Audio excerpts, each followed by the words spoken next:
Hello and welcome to Anonsee Presents Trans Stories. Today we are here with a phenomenal research psychologist and boudoir model who I am very excited to introduce to y'all. So I will let y'all get acquainted with her. Hi, I'm Cara Rayne. I'm a transgender boudoir and pinup model, but my day job is working as a research psychologist in the tech industry. I'm really glad to have you with us here today. So, my first question for you is going to be, how long have you been out for, and what was the process of coming out like for you? I've been out publicly for really only a little more than a year now. I came out in February 2022, but I had been transitioning for around a year before that, before I came out. Overall, I've actually been really surprised how well coming out has gone for me. Besides losing the long-term relationship that I was in at the time, really everyone else has been very accepting and supportive. I had a little bit of a hunch that my family at least was going to be supportive because I'm not the first person in my family to come out as transgender. My younger brother came out as transmasculine a few years before I came out, and seeing his journey actually really helped me a lot in coming to terms with my own feelings about gender and starting transition. I'm sorry to hear about the loss that you did sustain, but I'm really glad that your family has been so supportive of. It really makes a difference when your family actually is willing to support not just you, but other trans members of your family. It's such a great thing to see. So, about how long have you been working in psychology? I've been working as a research psychologist for about 5 years now, but that doesn't count all the time I spent in grad school before that. I actually originally started out thinking that I was going to study computer science, but I found that to me studying people was much more interesting. And before anybody wonders, no, I'm not that kind of psychologist. I don't do therapy. I don't see clients. I just focus on studying how people think. Specifically, my research has been on human decision-making processes, as well as how people interact with technology. So yeah, I came out well into my career. My coworkers have all been amazing, and I was even able to go back and get my PhD diploma reissued in my current name. That's so cool, and looks like you narrowly beat the comp sci trans femme stereotype. So, what has it been like being trans in your field of work? So being transgender doesn't impact my day-to-day life as a research psychologist that much. One aspect of my work that maybe it does impact one challenge in psychology is making sure that the research we're doing really reflects the full diversity of human experience. Historically, psychology has struggled with that, and certain lines of research have really focused only on a single group, which raises some problems when you try to generalize those results and say something about how humans think as a whole. So something that's important to do is make sure that groups that are typically less represented in research are appropriately represented. And I think maybe being trans, being a part of a group that isn't necessarily included in a lot of the research has helped me keep that in mind. So when I do research, I try to be really mindful that we're capturing the full range of human experience. And that's not just about gender identity, that's about race and ethnicity, it's about the age of people, economic backgrounds, education backgrounds, where people live. There's tons of factors that go into the psychological processes that an individual maybe is using in any given situation. It's important that those are captured in research, and I think maybe being part of one of those groups that's not captured might help me be more mindful of that, or at least I try to be. That makes perfect sense. And I know that for a lot of lay people, a big concern when it comes to a lot of studies, etc., is how well represented marginalized groups are. So it's really good that you are, at least with your own work, trying to represent these things. So my next question is, how do you feel that being transgender has affected your experience within the psychology field? So I've had a great experience both with my coworkers and colleagues at other institutions that I've worked on projects with.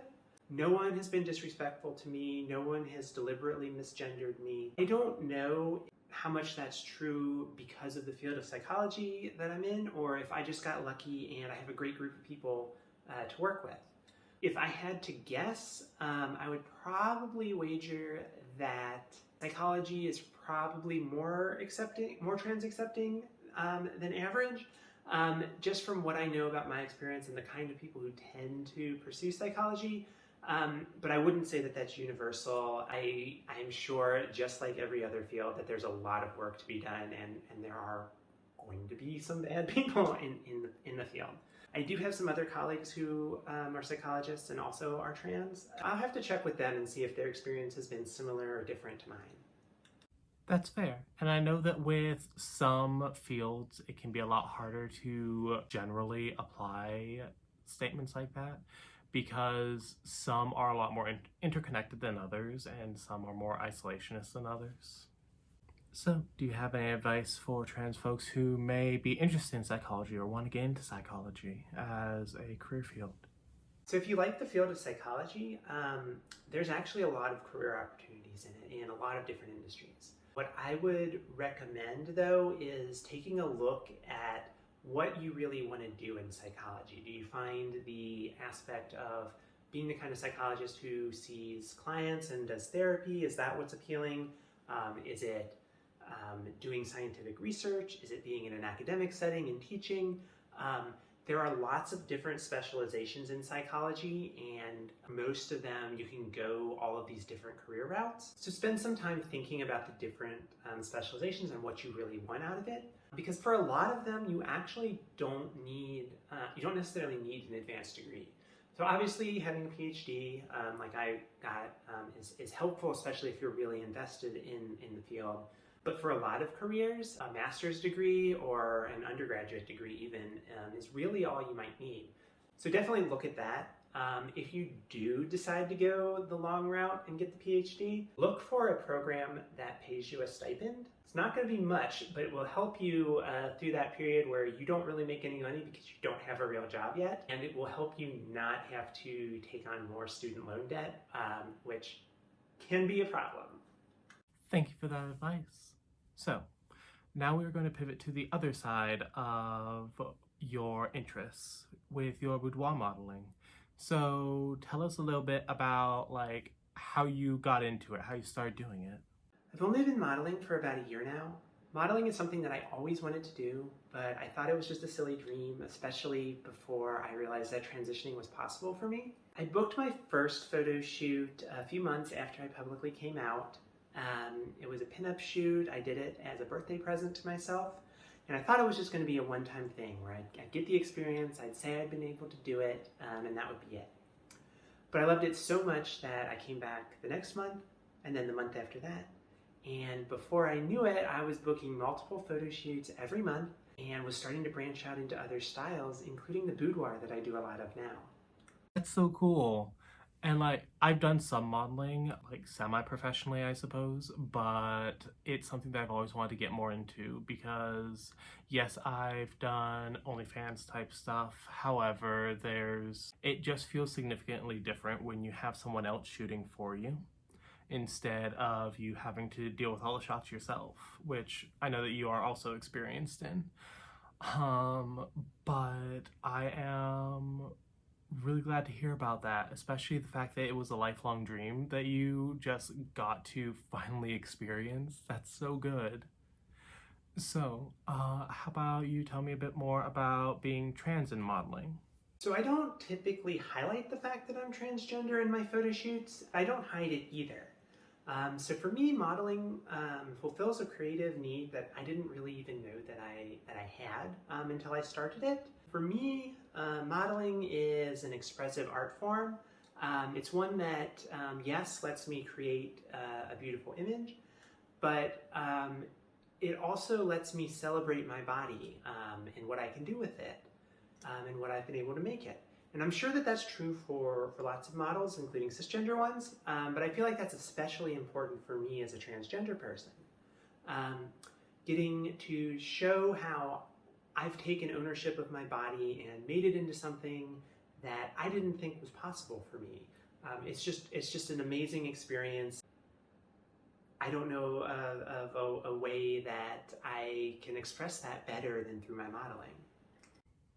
I love that, and that is completely understandable. I mean, after all, being trans, we partake in the act of creation of ourselves. We mold ourselves into the image that we want to have. And it's something that is just so sacred to me as an art form in being able to highlight that there's all these changes. This is the way that I've created my body. And I just really love that, and I love that for you. So, what has it been like being a transgender model? What are some of the challenges that you may have had to face? So I can't speak to the broader modeling industry because I'm still very much at the amateur hobby stage. Love to break into professional modeling, but I do know that there are a lot of issues that trans models have to deal with. But at the level that I'm doing it, I have found that pretty much everybody has been very trans positive. At the hobby stage, like everybody who's doing it, photographers and models, we're doing it because this is something that we love. And I've never gotten a hostile reaction to my participation, whether it's at a photo shoot or in a modeling contest or anything like that. Part of it maybe is because I'm still a little cautious about who I approach. So typically when I'm working with when I want to work with a new photographer, I typically will try to get to know them first, and usually that includes disclosing that I'm trans ahead of time. I just want to get it out of the way just in case there is a bad reaction. I've never gotten one, but if there was going to be one, I'd rather it happen ahead of time and not at the photo shoot. There have been a couple photographers that after talking with them, I've declined to work with, mostly just because I didn't feel like I meshed with them. And I don't know the extent to which that was, that maybe our styles are different, what we're looking for in a photo shoot wasn't a good fit. Or if there was maybe some hostility that they felt about me being trans and that bled through. But I've never explicitly picked up. I will say, even with most people being accepting, there is a little bit of othering that does happen sometimes. Me being trans is a very popular topic at photo shoots, especially with the first time I'm working with someone.